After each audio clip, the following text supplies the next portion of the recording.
BSSC और CGL परीक्षा में शामिल होने वाले 90% छात्र राज्य व्यवस्था के इन 3 आसान सवालों में फंसकर अपना सिलेक्शन खो देते हैं। क्या आप भी उन 90% में से हैं? अगर नहीं तो अगले 10 मिनट में मेरे इन 25 500 सवाल का उत्तर देकर दिखाइए। आज दूध का दूध और पानी का पानी हो जाएगा, क्योंकि आपकी तैयारी सच में नियुक्ति वाली है या सिर्फ बी पर रिएक्ट की है। चलिए देखते हैं आज का पहला सवाल। पहला सवाल है, भारतीय संविधान के किस भाग को भारत का मैग्ना कार्टा कहा जाता है? ऑप्शन ए है भाग 1, भाग 2, या सी है भाग 3 या भाग 4। तो इसका राइट आंसर है ऑप्शन नंबर सी, भाग 3। देखिए, भारतीय संविधान का भाग 3 यानी अनुच्छेद 1235 में मौलिक अधिकारों यानी फंडामेंटल राइट्स का वर्णन है। मैग्ना कार्टा अधिकार का वह प्रपत्र है जिसे इंग्लैंड के राजा जॉन द्वारा 1215 में जारी किया गया था। यह नागरिकों के मौलिक अधिकार से संबंधित पहला लिखित दस्तावेज था, इसलिए भारतीय संविधान के भाग 3 को भारत का मैग्ना कार्टा कहा जाता है। अगला सवाल है, यदि भारत के राष्ट्रपति और उपराष्ट्रपति दोनों का पद खाली हो तो राष्ट्रपति के कार्यों का निर्वहन कौन करेगा? ऑप्शन ए लोकसभा अध्यक्ष, बी भारत का मुख्य न्यायाधीश, सी प्रधानमंत्री या डी राज्यसभा का उपसभापति। इसका राइट आंसर है ऑप्शन नंबर बी, भारत का मुख्य न्यायाधीश। राष्ट्रपति उत्तराधिकार अधिनियम 1969 के अनुसार यदि राष्ट्रपति और उपराष्ट्रपति दोनों उपलब्ध न हो तो सर्वोच्च न्यायालय के मुख्य न्यायाधीश यानी चीफ जस्टिस ऑफ इंडिया राष्ट्रपति के रूप में कार्य करेंगे। भारत के इतिहास में केवल एक बार न्यायमूर्ति एम हिदायतुल्लाह ने 1969 में कार्यवाहक राष्ट्रपति का पद संभाला था। अगला जो क्वेश्चन है, समान नागरिक संहिता का उल्लेख संविधान के किस अनुच्छेद में है और इसे लागू करने वाला देश का पहला राज्य कौन है? ऑप्शन ए अनुच्छेद 40 राजस्थान, बी अनुच्छेद 44 गोवा, अनुच्छेद 45 केरल, या डी ए अनुच्छेद 48 उत्तराखंड। इसका राइट आंसर है ऑप्शन नंबर बी, अनुच्छेद 44 गोवा। देखिए, भारतीय संविधान के भाग 4 के अनुच्छेद 44 यानी राज्य के नीति निर्देशक तत्व में समान नागरिक संहिता का प्रावधान है और गोवा भारत का एकमात्र ऐसा राज्य है जहां पुर्तगाली शासन के समय से गोवा सिविल कोड लागू है। यानी कि हाल ही में उत्तराखंड विधानसभा ने इसे भी पास किया है, लेकिन ऐतिहासिक रूप से गोवा पहला माना जाता है। और अगला क्वेश्चन है, संसद के 2 सत्रों के बीच अधिकतम कितना समयांतराल हो सकता है? ऑप्शन है 3 महीना, बी 6 महीना, या सी है 9 महीना, या डी है 1 वर्ष। इसका राइट आंसर है ऑप्शन नंबर बी, 6 महीना। अनुच्छेद 85 के अनुसार संसद के एक सत्र की अंतिम बैठक और आगामी सत्र की प्रथम बैठक के बीच 6 महीने से अधिक का अंतर नहीं होना चाहिए। इसका मतलब यह कि संसद को कम से कम वर्ष में 2 बार मिलना अनिवार्य होता है। हालांकि आमतौर पर भारत में 3 सत्र, बजट सत्र, मानसून सत्र और शीतकालीन सत्र होते हैं, लेकिन एक वर्ष में 2 ही सत्र आयोजित किए जाते हैं, इससे अधिक नहीं हो सकते। अगला जो क्वेश्चन है, भारत के प्रथम मुख्य चुनाव आयुक्त कौन थे जिनकी याद में राष्ट्रीय मतदाता दिवस की नींव जुड़ी है? ऑप्शन ए है टी.एन. शेषन, बी सुकुमार सेन, सी सुनील अरोड़ा, या डी के सुंदरम। इसका राइट आंसर है option number D, Sukumar Sen. देखिए, सुकुमार सेन भारत के पहले मुख्य चुनाव आयुक्त थे जिसे हम चीफ इलेक्शन कमिश्नर बोलते हैं, जिन्होंने उसे 1951 से 52 के भारत के पहले ऐतिहासिक आम चुनाव को सफलतापूर्वक कराया था। भारत चुनाव आयोग की स्थापना की बात करें तो 25 जनवरी 1950 को इसकी स्थापना हुई थी, इसलिए हर साल 25 जनवरी को राष्ट्रीय मतदाता दिवस के रूप में मनाया जाता है। और हाँ फ्रेंड्स, अगर वीडियो अच्छा लगता है तो चैनल को सब्सक्राइब जरूर करें ताकि इससे भी अच्छा से अच्छा वीडियो आपको प्रोवाइड कराया जा सके, क्योंकि वीडियो बनाने में बहुत ज्यादा टाइम लगता है और मेहनत लगता है दोस्त।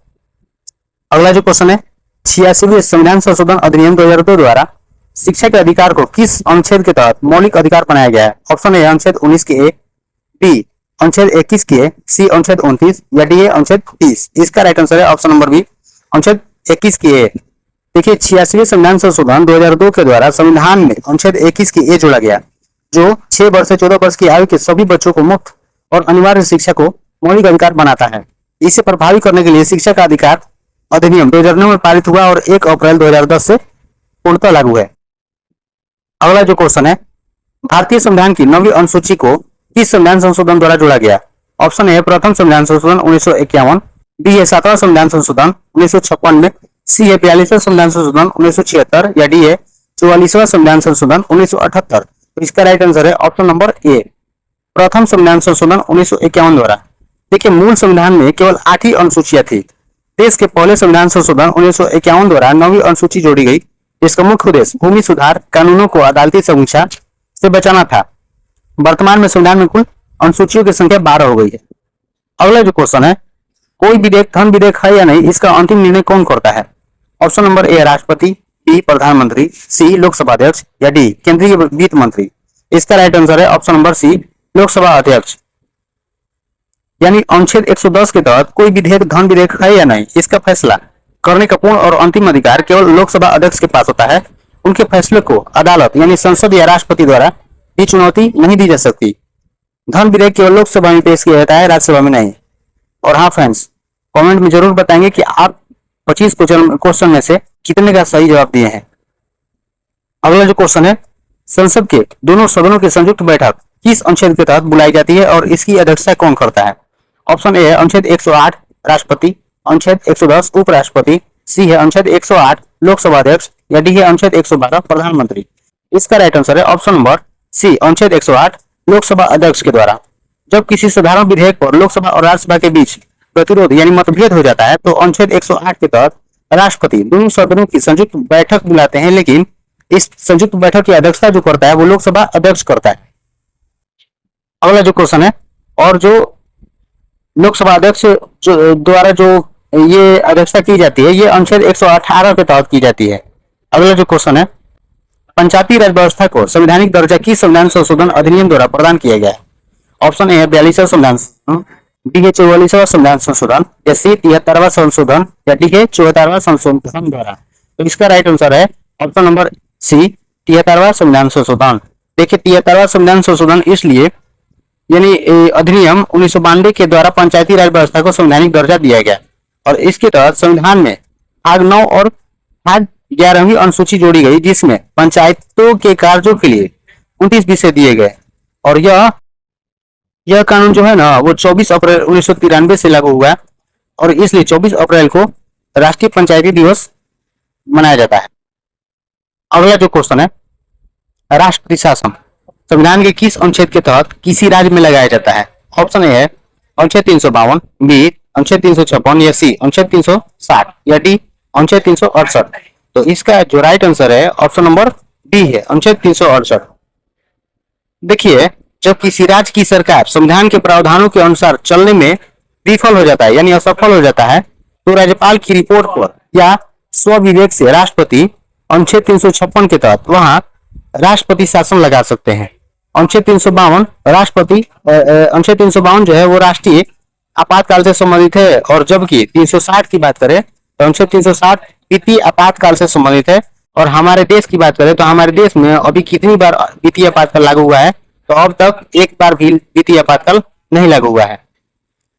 अगला जो क्वेश्चन है, भारत के सर्वोच्च न्यायालय के न्यायाधीशों की सेवानिवृत्ति की आयु कितनी होती है? ऑप्शन ए 60 वर्ष, बी 62 वर्ष, सी 65 वर्ष या डी 70 वर्ष। इसका जो राइट आंसर है ऑप्शन नंबर सी है 65 वर्ष। देखिए सुप्रीम कोर्ट यानी सर्वोच्च न्यायालय के न्यायाधीश 65 वर्ष की आयु तक अपने पद पर बने रह सकते हैं। वहीं दूसरी ओर राज्यों के हाई कोर्ट यानी उच्च न्यायालय की बात करें ना तो उच्च न्यायालय के न्यायाधीशों की सेवानिवृत्ति की आयु जो होती है वो 62 वर्ष तक ही होती है। अगला जो क्वेश्चन है, भारतीय संविधान की प्रस्तावना में अब तक कितनी बार संशोधन किया गया है? तो ऑप्शन है केवल एक बार, 2 बार या 3 बार या 1 बार भी नहीं। तो इसका राइट आंसर है ऑप्शन नंबर ए केवल 1 बार। देखिए भारतीय संविधान की प्रस्तावना में इतिहास में अब तक की बात करें ना तो केवल एक ही बार संशोधन हुआ है। यह संशोधन 42वें संविधान संशोधन 1976 के माध्यम से हुआ था, जिसके द्वारा प्रस्तावना में 3 नए शब्द जोड़े गए और वो जो शब्द थे वो समाजवादी, पंथनिरपेक्ष और अखंडता था। अगला जो क्वेश्चन है, किस मौलिक अधिकार को डॉक्टर बी.आर. अम्बेडकर ने संविधान का हृदय और आत्मा कहा था?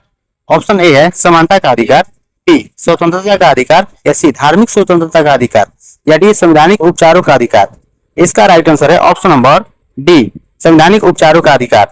देखिए डॉक्टर बी.आर. अम्बेडकर ने अनुच्छेद 1932 यानी संविधान के उपचारों के अधिकारों को संविधान की आत्मा कहा था, क्योंकि यह अनुच्छेद नागरिकों को अपने मौलिक अधिकारों के हनन होने पर सीधे सुप्रीम कोर्ट जाने का अधिकार प्रदान करता है। सुप्रीम कोर्ट इसके तहत 5 प्रकार की रिट जारी करता है। अगला जो क्वेश्चन है, भारतीय संविधान में मौलिक कर्तव्य किस देश के संविधान से लिए गए हैं और इन्हें किस समिति की सिफारिश पर जोड़ा गया है? ऑप्शन ए है अमेरिका और बलवंत राय समिति, बी सोवियत संघ और स्वर्ण सिंह समिति, सी ऑस्ट्रेलिया बर्मा समिति या डी आयरलैंड जो सरकारिया समिति। तो इसका राइट आंसर है ऑप्शन नंबर बी, यूएसएसआर यानी सोवियत संघ रूस। और जो समिति है वो स्वर्ण सिंह समिति की सिफारिश पर जोड़ी गई थी। देखिए मूल संविधान में मौलिक कर्तव्य नहीं थे। इन्हें 42वां संविधान संशोधन 1976 द्वारा सरदार स्वर्ण सिंह समिति की सिफारिश पर जोड़ा गया और इन्हें सोवियत संघ रूस के संविधान से लिया गया है। वर्तमान में अनुच्छेद 51 के ए के तहत कुल मौलिक कर्तव्यों की संख्या की बात करें कितनी है, तो अभी वर्तमान में कुल मौलिक कर्तव्यों की संख्या 11 है, 11 है। अगला जो क्वेश्चन है, भारत के नियंत्रक एवं महालेखा परीक्षक जिसको हम सीएजी बोलते हैं, कंट्रोलर ऑडिटर जनरल की नियुक्ति कौन करता है और इसका मुख्य कार्य क्या होता है? ऑप्शन ए प्रधानमंत्री, संसद के खर्चों पर रोक लगाना। डी राष्ट्रपति, सरकारी धन के व्यय का ऑडिट यानी लेखा परीक्षा करना।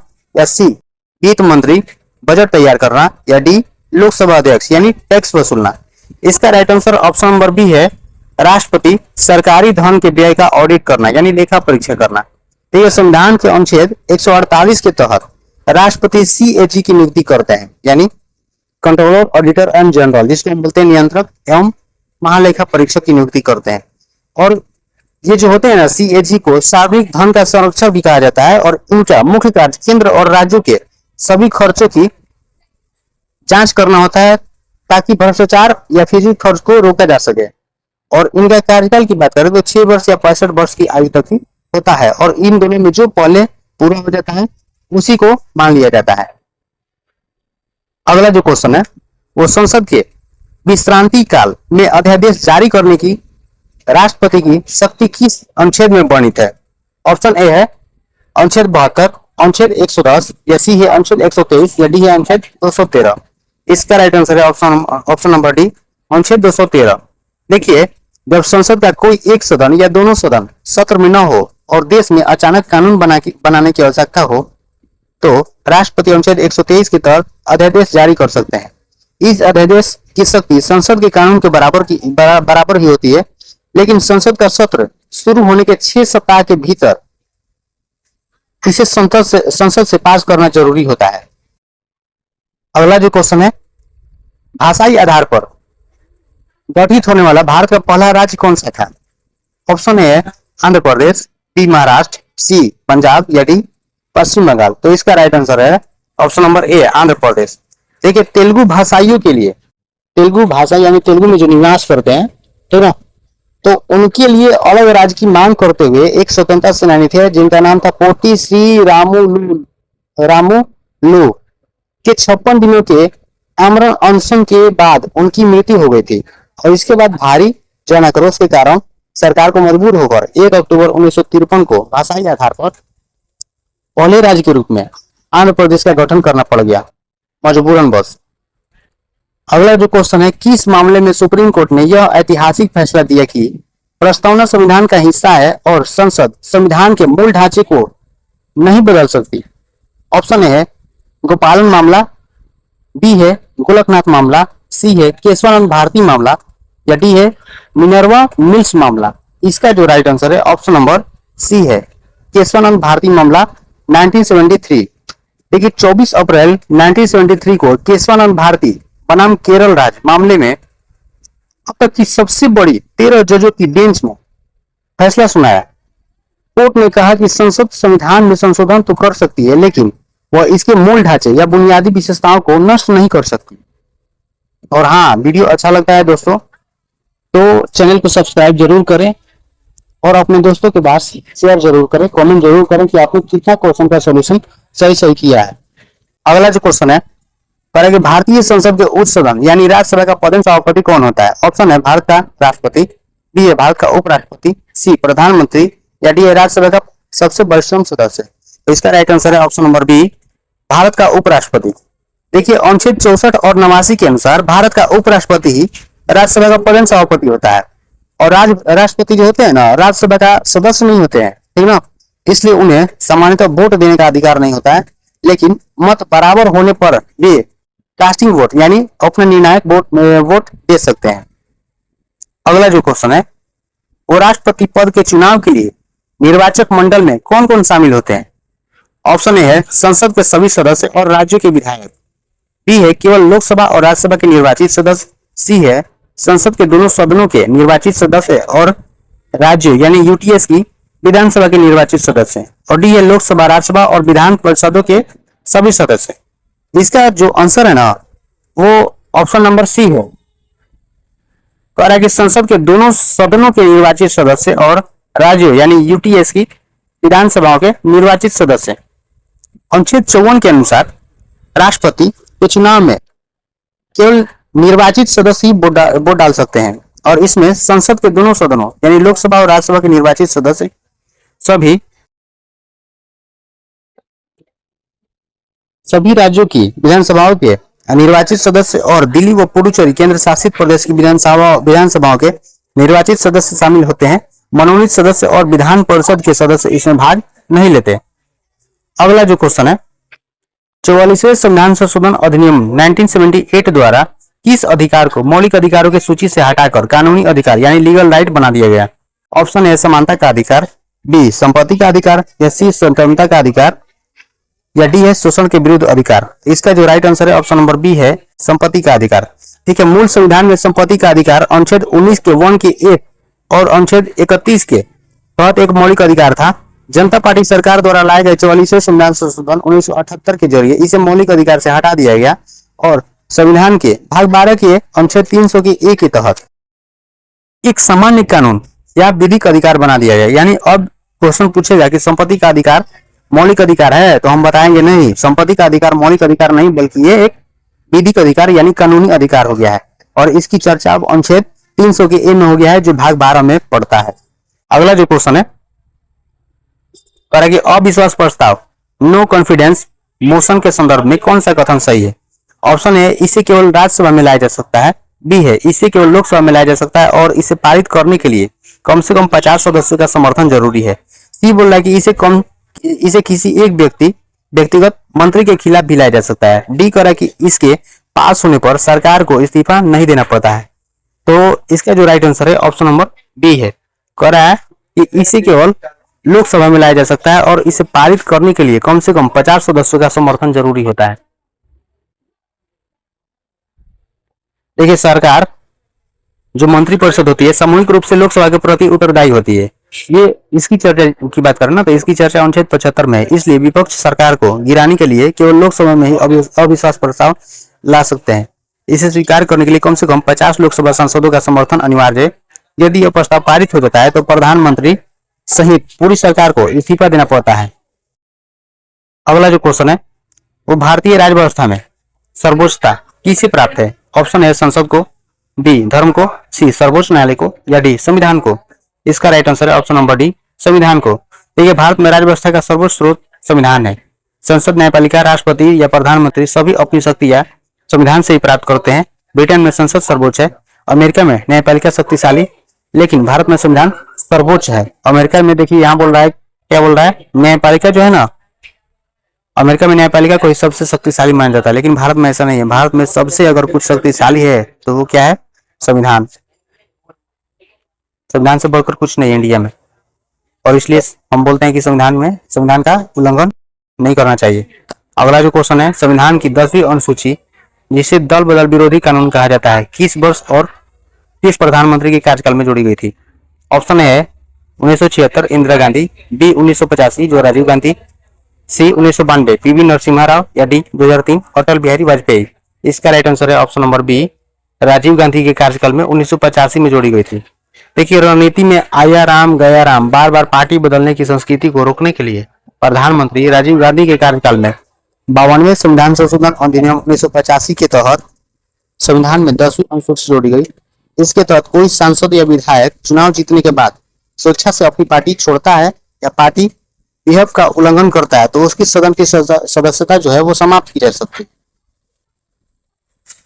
आशा करते हैं वीडियो अच्छा लगा है, और वीडियो अगर अच्छा लगा है तो वीडियो को लाइक शेयर कमेंट और चैनल को सब्सक्राइब जरूर करें ताकि आपको और अच्छा से अच्छा वीडियो प्राप्त किया जा सके, प्रोवाइड कराया जा सके। अपना ख्याल रखें।